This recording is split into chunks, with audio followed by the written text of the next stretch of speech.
This is a response to you. I hope you take it in the manner in which it is meant. I don't mean to sound mean or defensive towards you, and I feel that you're a good person with a good heart. First, let me say, I don't believe God bashed anyone, and I challenge you to show me in the Bible where it does say that. I searched the Old Testament and found nothing akin to what you're suggesting. I did find the verse you were referring to, but that's not what I gleaned from it. I don't think you understand how I believe in God. I've been to church since I was old enough to walk. I've always been taught by all the different religions. God loves us. I never in the Bible, and I have been cover to cover, and even had to memorize chapters at a time, remember seeing anything that said LDS was wrong or that God bashed another religion. The closest thing I could find to what you were saying about jealousy is 2 Thessalonians 1, 8 through 9. And I'm sorry about the bashing. And it still didn't say that he bashed anyone. The one about jealousy in the Old Testament that I think you may have been reading is either Deuteronomy 5, 9, Exodus 20, 4 through 5, and it said about the same thing. It says, Exodus 20, 4 through 5, 4, thou shalt not make unto thee any graven image, or any likeness of anything that is in the heaven above, or that is in the earth beneath, or that is in the water under the earth. Verse 5, thou shalt not bow down thyself to them, nor serve them. For I, the Lord thy God, am a jealous God, visiting the iniquity of the fathers upon the children unto the third and fourth generations of them that hate me. Now, that to me is not saying a bashing of a religion as of believing something different. That is people in reference to what that hate him. I also don't think he literally meant jealous, because that would kind of imply that God broke his own commandments. What I feel he meant is that if you worship another God, he will not tolerate it, that it's disrespectful to him. The commandment is, thou shalt have no other gods before me. And that is just another way of being sterner with us and saying that, is what I feel. You could be right, though. And that's the whole thing about it, is we don't know. I'm not sure quite what you meant by the sentence, quote, if the God you believe in is the God of the Bible, then where does that leave you? I feel like it leaves me secure in the knowledge that I'm doing what I can to be a child of God. I have no other gods before him, my Lord. I choose to believe the good in him. I choose to believe that he is righteous, loving, and forgiving. He's the God that I grew up with. But let me pose this question to you.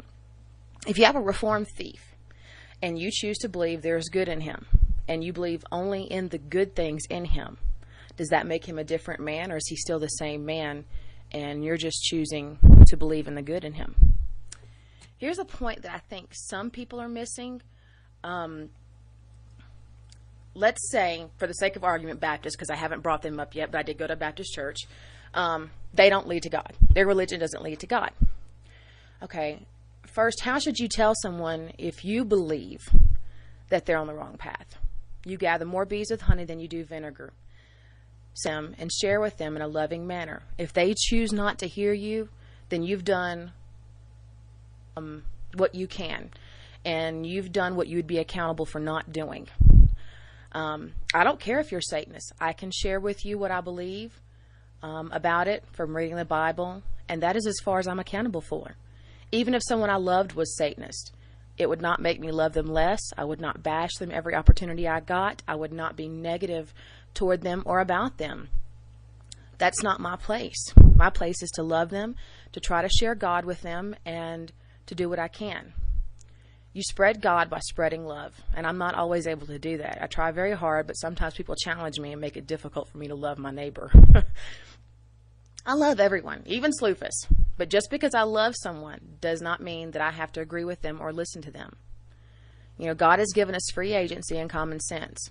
I know Slufus meant well, but I did not feel in my spirit whenever I listened to what he said that it was good for me. So I choose not to put myself in that place. I listened to what he said, I thought on it, and felt on it. If he wants to be friends on here, that is fine, but I don't have to discuss religion with friends. I'm not bound to listen to anyone bash anything that I believe in, or that other people believe in. If it's presented in a concerned manner and a loving manner, I'll always listen. I felt defensive listening to some people on here because I felt they were talking at me and not to me.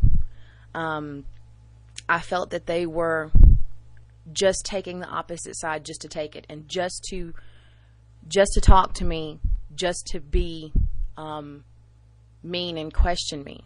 And there were quite a few vulgar people on here too, and there's no reason for me to listen to somebody being vulgar, because somebody that's being vulgar like that and having a mouth like that and using it at me and trying to tell me that I'm wrong, they need to check their own before they start telling me, how I'm wrong.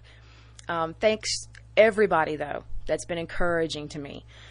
Thank you for those who, for lack of a better word, have persecuted me, or attacked me, or however, whatever word that you want to put in there that I won't get thousands of responses going, see, you feel persecuted, see, blah, blah, blah, blah, blah. Well, when somebody attacks you and calls you different names, that's not, that's attacking. Okay. That's going to make people defensive.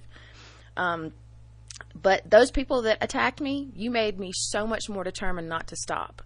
I feel God's with me, and I ask him for his help during this, as I was doing this video.